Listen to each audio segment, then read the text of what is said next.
ఇప్పుడు దేవతలు రాక్షసులు మళ్ళీ చిలకడం ప్రారంభించారు. అహో అహో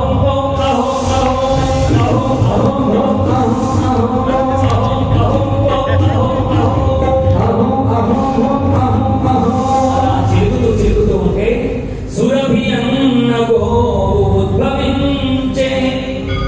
ఆ సముద్ర మథనంలో నుంచి సురభి అనేటువంటి గోవు ఉద్భవించిందట.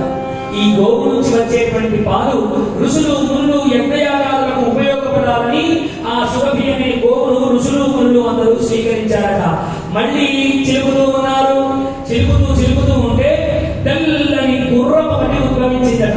ఎప్పుడైతే గుర్రం ఉద్భవించిందో ఇంద్రుడు ఒక అడుగు ముందుకు వేసి ఆ గుర్రం తీసుకోవాలని అడుగులు ముందుకు వేస్తే పైన ఉన్నాడు కదండి హరి, ఒరే ఇంద్రా ఎందుకురా నీకు చెప్పాడు కదా అమృతం వచ్చేంత వరకు కాలు వేయద్దని అని సైత చేయగానే అడుగు వెనుకకు వేశాడు. ఈ తెల్లని గుర్రాన్ని బలి చక్రవర్తి స్వీకరించాడు. అది